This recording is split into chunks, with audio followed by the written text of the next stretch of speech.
김중사의 사랑하는 방법. 90년대에 있었던 이야기다. 나와 같은 시기에 그 부대에서 근무했던 이라면 이 이야기를 알 것이다.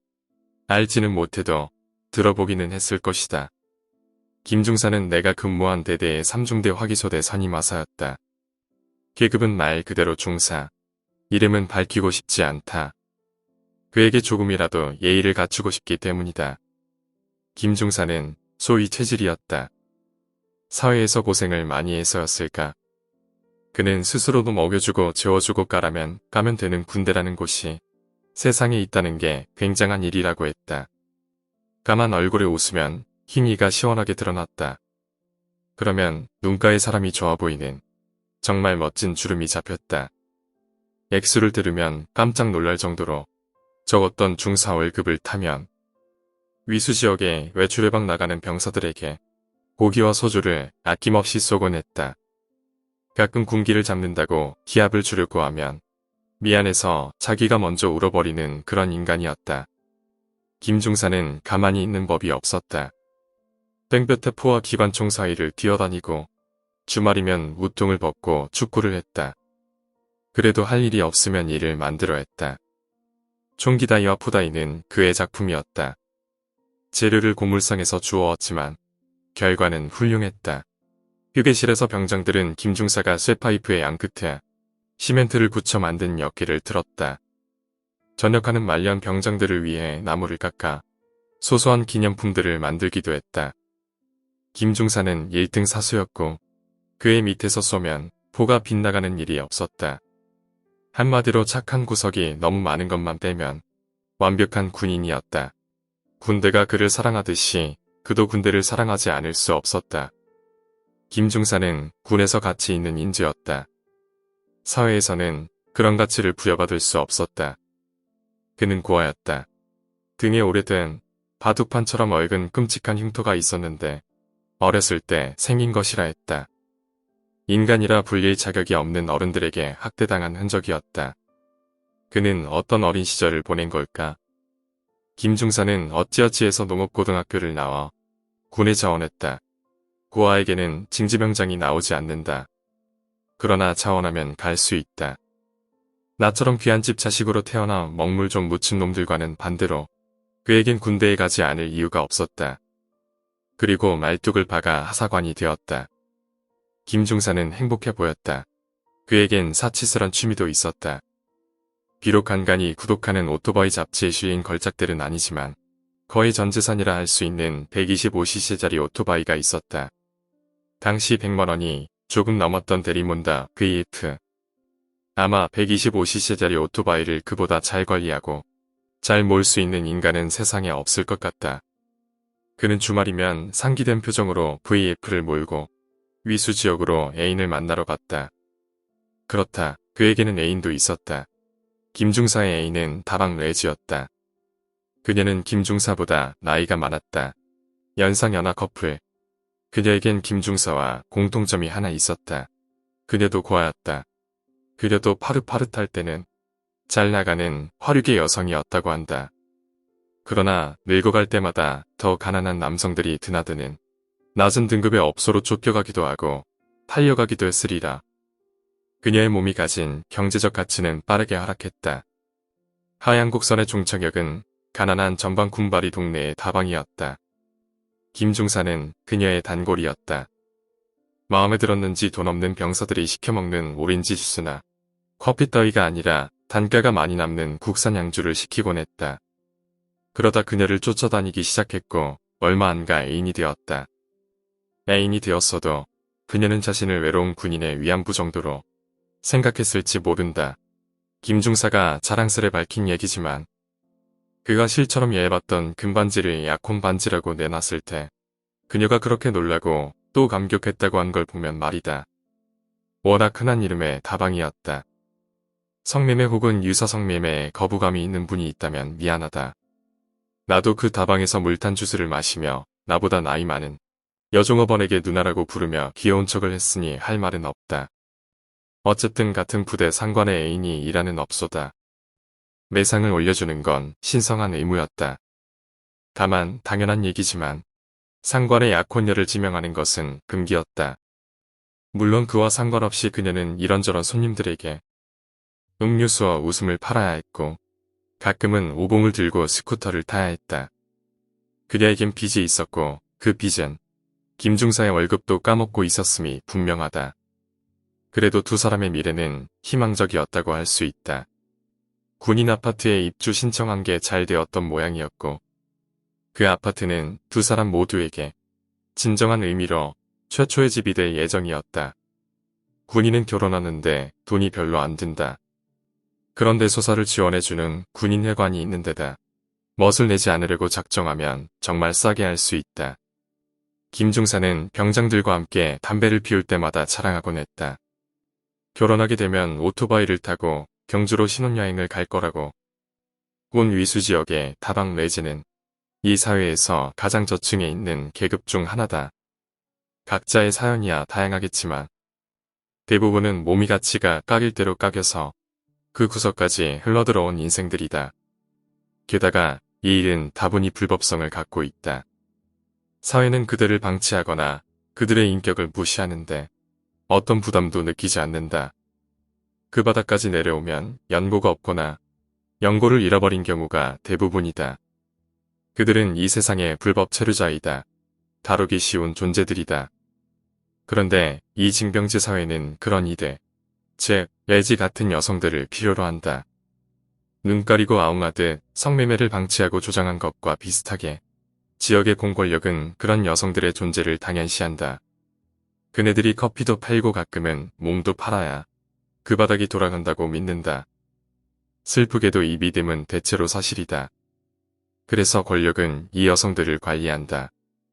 국군 장병의 건강을 보호한다는 나름의 명분을 갖고 마치 아파트 단지에 방역소독을 하듯 한 지역의 모든 성매매 여성들을 싹 끄집어내 길다랗게 줄을 세워놓고 일괄적으로 검사한다. 성병 검사다. 물론 강제적이다. 인간이 인간을 이렇게 가축 취급하는 모습은 그야말로 서글픈 진풍경이다. 어떤 이유에서인지 필사적으로 도망가는 여성도 있는데 심지어 사냥하듯 그물을 펼쳐 붙잡기도 한다. 만약 성병이 검출되면 더 역겨운 인격 박탈의 연장이 기다리고 있다. 어쨌든 김중사의 애인도 검사 대상에 포함되었다. 검사 결과 그녀는 에이즈 환자였다. 알고 보니 에이즈 환자였던 다방 레지. 그녀와 가장 많이 몸을 섞었던 사람은 누구일까? 당연히 김중사다.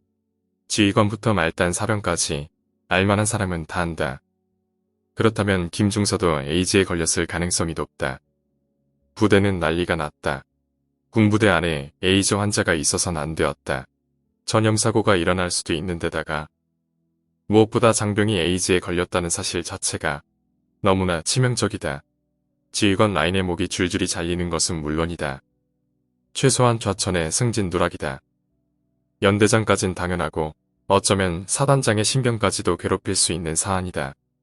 거기에 더해 군부대가 큰 규모로 어떤 식으로든 뒤집어질 것이다. 하지만 군대엔 전통적인 해결책이 있다.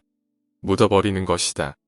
아무도 모르게 적당한 핑계를 대어 겉보기에 문제없어 보이는 절차를 밟아 사건 자체를 세상에서 지워버리면 된다. 일단 김중사의 혈액부터 채취해 검사해야 했다. 무슨 핑계로 윗선 어디까지 고스톱을 짜고 쳤는지는 모르겠지만 갑자기 전체 장병이 참여하는 헌혈 스케줄이 생겼다. 물론 헌혈은 이 세상을 위한 훌륭한 봉사입니다. 그런데 헌혈은 깨끗한 피를 가진 장병만 할 수 있으므로 그 전에 체혈을 해야 한다는 핑계가 만들어졌다. 훈련소에서 다들 한 번씩 거치는 통과 의례지만 군생활 중에 건강 상황이 바뀔 수 있다는 구실이 있었다. 모두들 체혈을 했고 이 집단 체혈의 목적이 김중사의 피에 있다는 사실을 알고 있었다. 그러나 모두 침묵했다. 조직은 그런 식으로 자신을 유지하는 법이니까. 그리고 김중사의 혈액은 양성 반응을 보였다. 김중사는 투명 인간이 되었다. 그는 존재하되 보이지 않는 인간이 되었다. 그는 암적인 존재였고 높은 계급장을 단 사람들의 미래에 위해를 가할 수 있는 고장난 부품이었다. 그는 사라져야 한다. 그러나 군부대 밖으로 나가서도 안 된다. 목구멍에서 사가 없어지는 생선 가시처럼 군대 안에서 증발해야 한다. 그러기 위해서 김중사는 일반에 알려지지 않은 비밀스러운 부대에 가야 했다. 아마도 북한군과 마주칠 가능성이 아주 높은, 작전 중에 죽어도 아무 상관없는, 연고자 없는 사람들로 이루어진 부대, 그런 부대가 있다고 한다. 대체 어떤 부대일까? 아니, 그보다 김중사는 어떤 최후를 맞게 될까? 김중사가 죽게 될 것이라는 건 누구나 알고 있었다. 아마 북한군의 총에 죽지는 않게 될 것이었다. 누구나 그 정도로 짱구를 굴릴 줄은 알았다.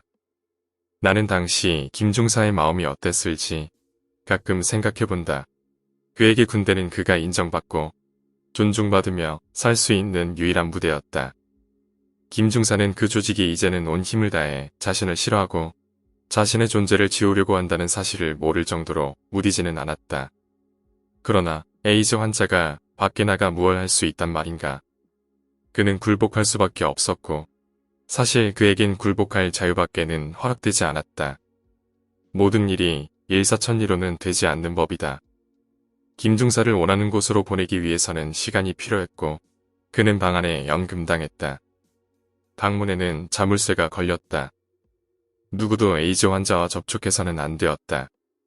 그는 더럽고 위험한 존재였으므로 선임하사들은 그가 있는 공간을 피해 내무반에서 병사들과 함께 잤다. 그는 거기서 긴 하루하루를 보냈다. 아무도 그의 이야기를 하지 않았다. 누구나 그를 알았지만 그를 전혀 모르는 것처럼 행동했다. 그는 이미 사라져 있었다. 김중사가 갇혀있던 하사관의 숙소에서는 아무 소리도 나지 않았다.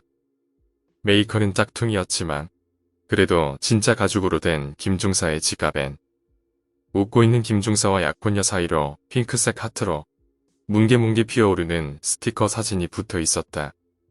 그가 창고 안에서 그 스티커 사진을 바라본 시간이 얼마나 되었을까 생각해본다. 그는 얼마나 자주 또 오래 그녀를 생각했을까.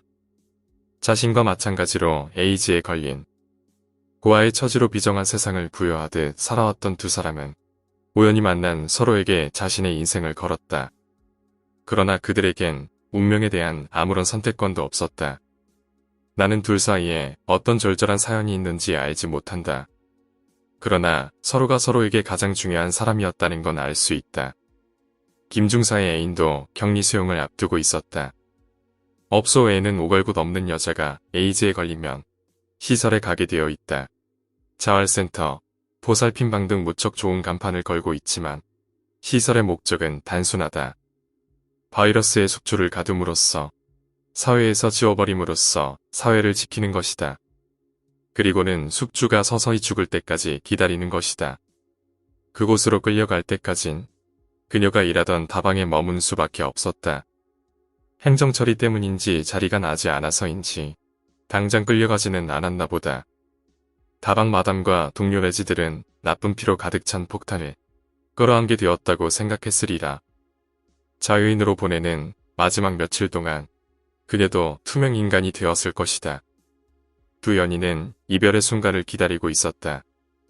아니 정확히 말하자면 이미 생이별을 한 상태였고 두 사람이 다시 만나는 일은 불가능했다. 하지만 세상에 인간에게 그런 짓을 할 권리는 없다고 생각한다. 아마 김중서도 그렇게 생각했던 것 같다. 감금된 지 며칠이 지났을 때였다. 와장창 깨지는 소리가 들렸다. 간부 숙소는 지휘통제실 근처에 있고 지휘통제실은 위병소 근처에 있다. 그 소리는 위병소를 지키는 초병의 귀에도 들렸다. 몇 초 후 초병은 김중사가 눈을 부릅뜨고 실파이프와 비닐하우스에 천으로 가설해서 만든 출퇴근하는 간부들이 승용차를 세워두는 조그만 부대 주차장으로 걸어가는 모습을 보았다. 주차장 구석에는 김중사의 오토바이도 있었다.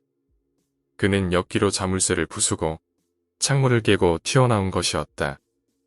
오토바이의 시동이 걸렸다. 평일이었고 군 장병은 밖으로 나가서는 안 되었다. 아니 그것보다 군대에서 감추고 묵혀야 할 에이즈 환자다. 존재하지 않던 인간이 갑자기 존재를 드러내고 있다. 초병은 어떻게 해야 할지 감이 잡히지 않았다. 그래도 가만히 있을 수는 없었다. 김중사님, 나가시면 안 됩니다. 라고 말했지만 저리 비켜 이 새끼야. 라고 화를 내며 답하는 김중사였다. 그 살기등등한 모습에 초병은 저도 모르게 뒤로 물러섰다.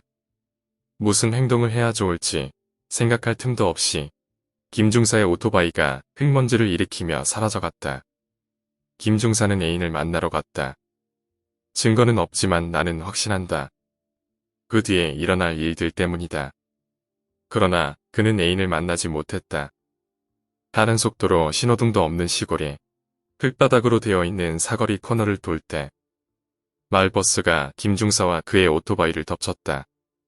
그의 몸은 버스 밑으로 빨려 들어갔고 버스와 오토바이의 처참이 짓눌렸다.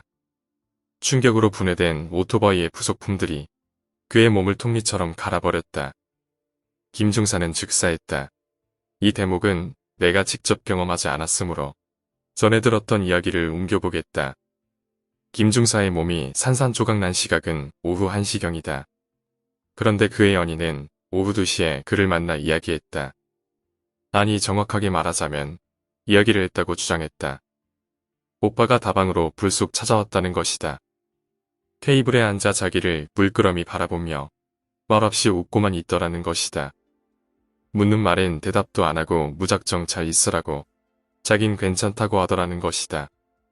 그렇게 1시간을 대화 아닌 대화를 하고서 사라졌다는 것이다. 그러나 그 시각 다방에 있었던 동료들의 말은 달랐다. 김중사의 애인은 혼자 테이블에 앉아 허공을 바라보며 혼자 중얼중얼 말을 했다고 한다. 마치 맞은편에 누가 앉아있기라도 한 것처럼. 그리고 그녀는 김중사가 사망했다는 소식을 들었다. 물론 믿지는 않았다. 어떻게 그럴 수가 있어요. 나랑 만났을 때가 2시인데. 그럴 리가 없어요. 오빠는 살아있어요. 그녀는 나이 어린 연인을 오빠라고 불렀다. 그러나 사람들은 그녀에게 부정할 수 없는 죽음의 증거들을 보여주었다. 그녀는 저녁 내내 미친 사람처럼 횡설수설했다고 한다. 그리고 그날 밤 그녀는 다방 천장에 목을 매달았다. 테이블에 의자를 올려놓고 그 의자 위에서 밧줄처럼 엮은 속옷을 샹들리에를 모방한 조명에 걸고서 말이다. 원피스 차림이었다 한다. 나는 그 자리를 안다. 참으로 썬팅하는 빛을 내는 그 장미 모양 조명은 반지하 다방의 한가운데에 있다. 나도 그 테이블에 앉아본 적이 있다. 자주색에 싸구려 인조가죽 소파와 인근 소매점에서 뭉치로 사왔을 게 분명한 올록볼록한 싸구려 냅킨 다발과 플라스틱으로 된 설탕과 프림 종지, 그리고 맹물에 꽂힌 티스푼. 미래의 남편과 미래의 아내가 죽었고 두 사람을 경주로 데려다 줄 예정이었던 오토바이도 곧 처리되었다. 우리 부대의 입장에서는 사건이 해결되는 최상의 방식이었다. 김중사는 근무지를 무단히 탈했고 스스로의 과실로 죽었다. 군은 그의 죽음에 아무런 책임이 없었다. 버스는 경미한 흠집만 났으며 운전자도 승객도 무사했다. 도로교통법상 오토바이 우대가 없던 때였다. 신호등이 없는 곳에서는 직진 우선이다. 김중사는 오직 자신의 잘못으로 스스로를 삭제했다. 군대는 그가 남긴 잔해를 치우기만 하면 그만이었다. 김중사는 연고가 없다. 이는 군에 엄청난 편의를 제공했다. 사망사건에 대한 해명, 그럴듯한 장애, 보상 문제, 이런 것들은 죽은 장병의 연고제가 있을 때나 발생한다. 천해고아가 죽었을 뿐이니 간단히 마무리만 하면 된다. 처참하게 이겨진 시신을 수습할 필요도 없었다. 분향소도 장례도 필요 없었다. 그저 치우기만 하면 되었다. 김중사의 시신은 부대 소각장에서 태워졌다. 시신을 깨끗한 채로 만들려면 굉장한 고열이 필요하다. 야매로 만든 소각장에서 잘 태워질 리가 없다. 삼중대 병사 몇 명이 제가 되다만 덩어리를 간간히 삽으로 부수며 태우고 또 태우기를 반복했다. 그렇게 남은 가루를 훈련해서 복귀할 때 지나치는 행군로 옆에 가져다가 흩뿌렸다. 김중사는 세상에서 완전히 사라졌다. 그를 제외하면 모두가 오라는 바였다. 그러나 그의 영은 떠나기를 거부했던 것 같다. 새벽 3시에서 4시 사이 삼중대 화기소대 야간 근무자는 행정반 옆 화장실에서 물 내리는 소리를 들었다. 화장실 간다고 나간 사람은 없었는데 있었다면 모를 리가 없다. 내무반에서 화장실로 통하는 문은 하나밖에 없고 바깥 문은 폐쇄되어 있다. 그렇다면 행정반을 지키고 있는 일직사관과 일직하사가 화장실에 간 게 아니겠는가? 어떤 기척도 들리지 않아 이상했지만 고초는 슬쩍 문을 열어 유리창을 통해 행정반 안을 보았다. 일직하사와 일직사관은 고개를 쳐박고 세상 모르게 자고 있었다. 어떻게 된 일일까? 군대물 쭉 빠진 병장 하나가 보고도 하지 않고 슬쩍 소피를 보러 간 걸까? 하지만 어떻게 알아채지 못할 수가 있지? 초병은 자고 있는 인원의 머릿수를 몇 번이나 세어보았다. 아무 이상 없다. 그렇다면 화장실에 있는 누군가는 외부인이다. 초병은 화장실에 들어가 외쳤다. 누구십니까? 그리고 대변기 문칸을 차례로 두들겼다. 칸 하나의 문이 잠겨 있다. 누구십니까? 대답이 없다. 오참이거나 간부일 수도 있는지라 점프를 해서 내려다볼 수도 없다. 할 수 없이 몰래 고개를 숙이고 문 밑에 틈을 봤다. 신발이 보인다. 문제의 인물은 초의 2급 활동화를 신고 있었다. 활동화가 새 것인 걸 보면 2등병인가? 아니다. 훈련소를 거쳐야 2등병이 된다.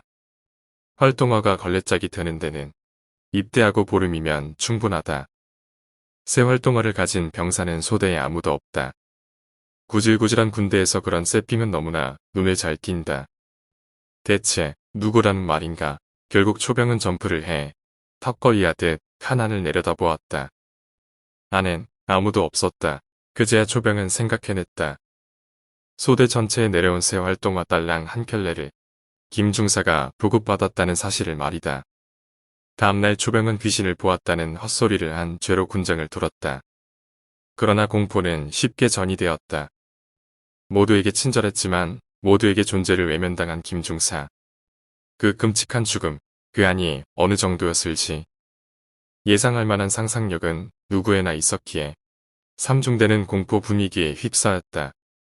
공포에 화답하기라도 하듯 사건이 연이어 밤마다 터졌다.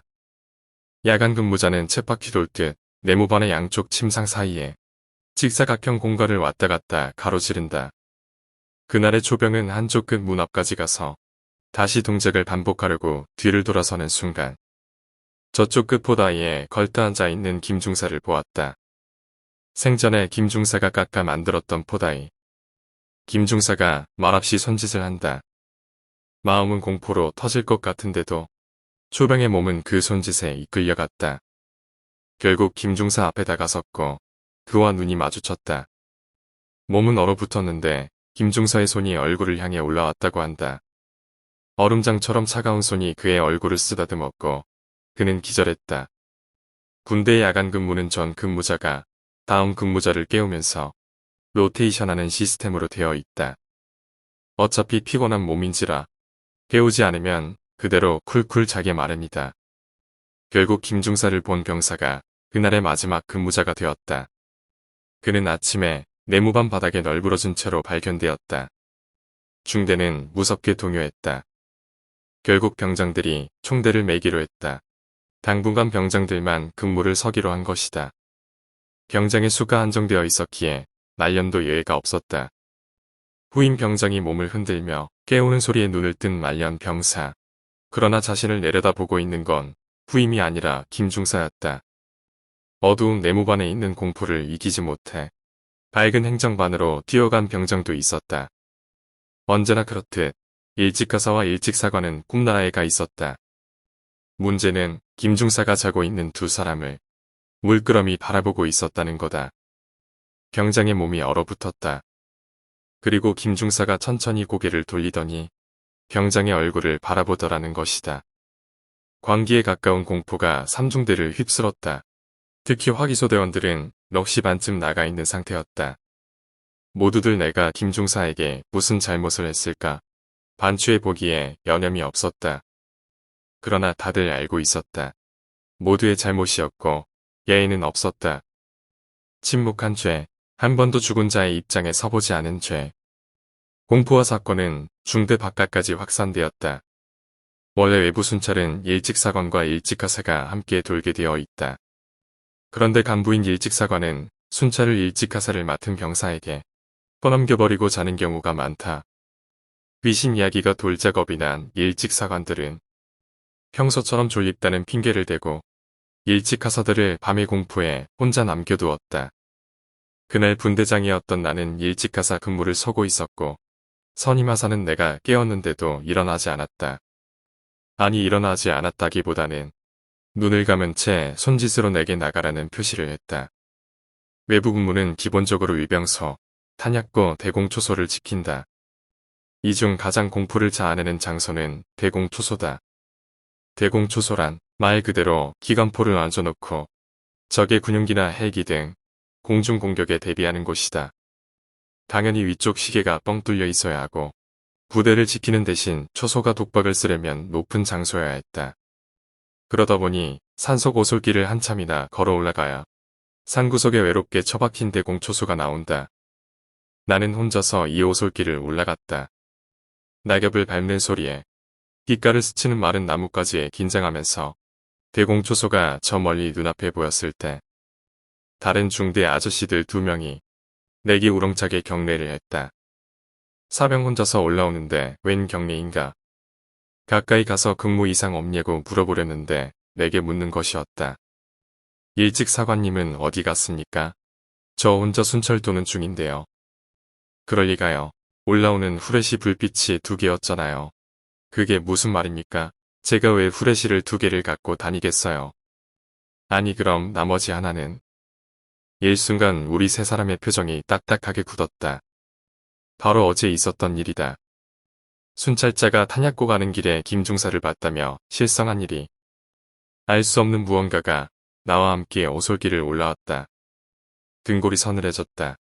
나는 대공초소 근무자들에게 거짓말하지 말라고, 농담하지 말라고 했지만 그들은 진심이었다. 그리고 그들도 나와 똑같이 공포를 느끼고 있었다. 그럼 불빛이 언제 하나가 되던가요? 라고 묻자 가까이서 얼굴을 비추면 하나건 둘이건 할 것 없이 그냥 무작정 눈부시잖아요. 근데 갑자기 아저씨만 있었어요. 나는 선언했다. 나 혼자 이 오솔길 못 내려갑니다. 여기서 사이좋게 밤새던가 아니면 아저씨들 중 한 분만 같이 제가 내려갈 때까지 동행합시다. 아니 그럼 우리 중 하나는 올라올 때 혼자 올라와야 되잖아요. 그건 그렇죠. 그렇다고 지금 절 혼자 보낼 겁니까? 2 병사는 내 입장을 이해했다. 공포는 전 부대를 짓누르고 있었다. 너나 알 것 없었다. 그럼 우리 둘 다 동행할 테니까 부대 불빛이 보이는 길 중간까지만 내려가요. 그리고 우리는 길 중간에서 헤어졌다. 서로의 권투를 빌며 그러나 나의 권투 상황은 좋지 않았다. 오솔길을 다 내려오는 참인데 내 뒤에 무언가가 붙었다. 차갑다. 소름이 돋는다. 미끈한 질감으로 뭉쳐진 농밀한 공기. 온몸에 털이 수직으로 기립하는데 그 스멀스멀한 것이 오기 틈으로 들어갈 것처럼 착 달라붙어서는 울렁울렁댄다.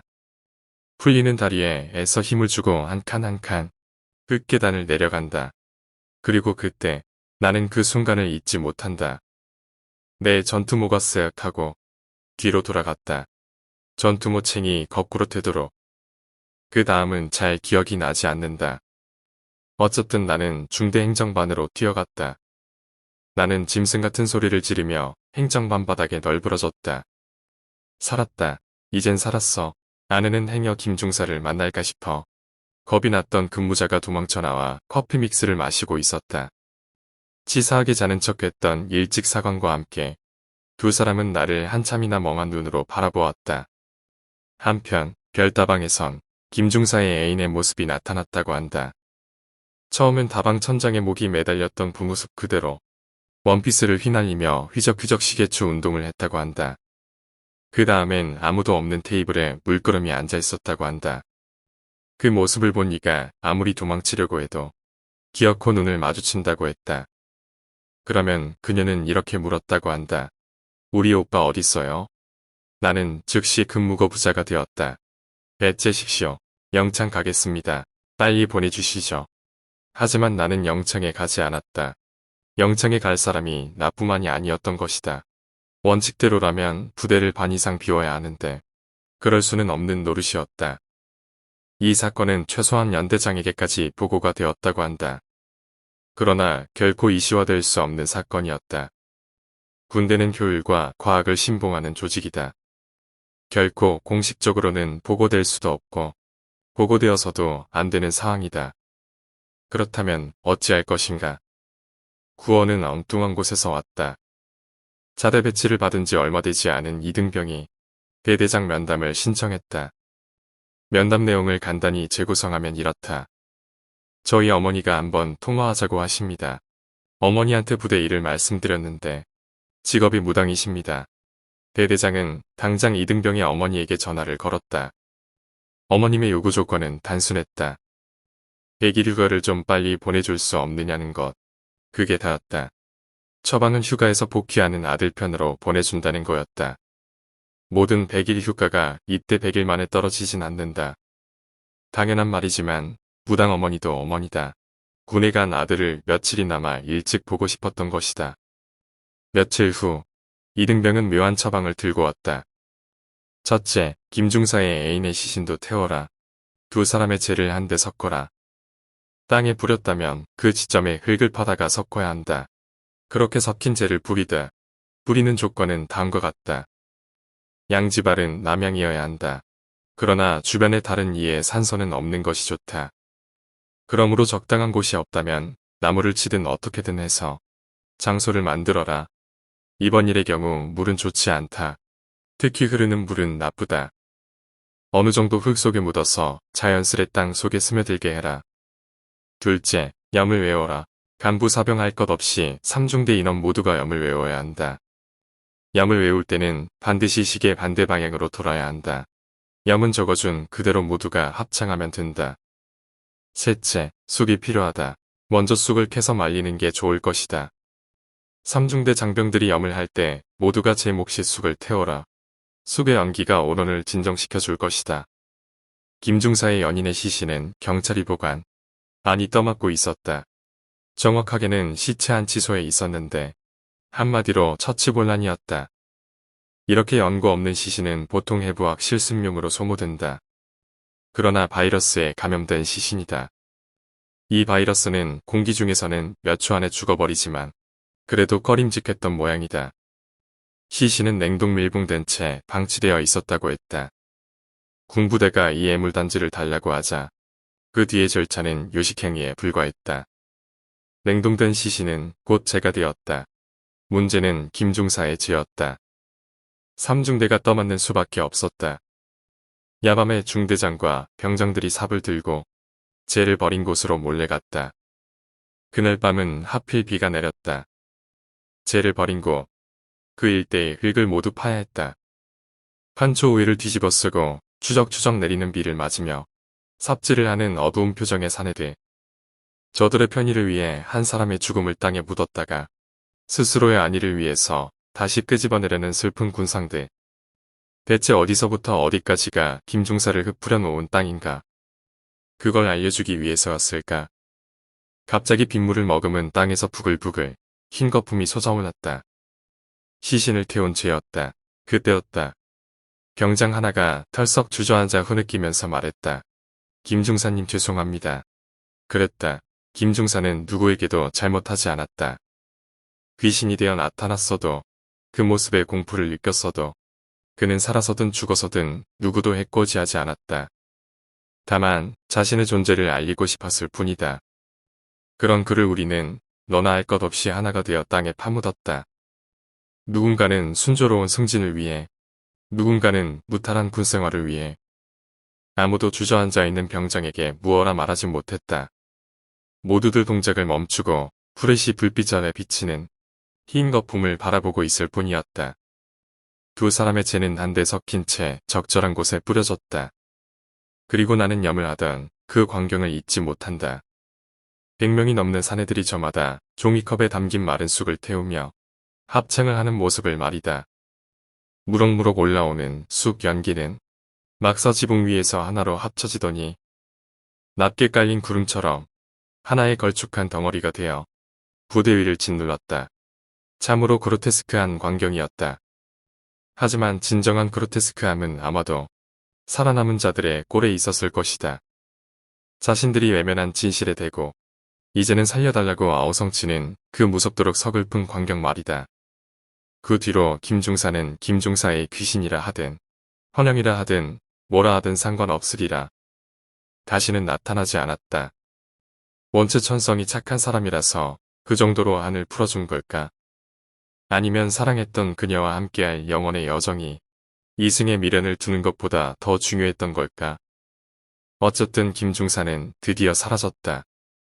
다음에 왔을 것이다. 폭우의 수해가 나서 주변 농가가 줄줄이 침수되고 연병장에는 시냇물이 생긴 적이 있었다. 그때 야트막한 산들이 많이 무너졌고 김중사와 그의 연인의 죄를 뿌렸던 곳도 물에 휩쓸려 사라졌다. 두 사람의 죄는 어디로 갔을까? 아니 두 사람의 영혼은 어디에 있을까? 나는 두 사람의 영혼이 함께이길 빈다. 그리고 행복하길 빈다. 나는 김중사가 후끈한 땀 냄새를 풍기며 보이던 농가의 자잘한 주름을 아직도 생생히 기억한다. 그가 그 모습 그대로 웃고 있을 거라고 나는 무작정 믿어본다. 오토바이 뒷자리에 연상의 연인을 태운 채 새하얀 구름 위를 질주하고 있을 거라고. 오늘 이야기는 여기까지입니다. 오늘 이야기가 재미있으셨다면 구독과 좋아요 부탁드립니다. 감사합니다.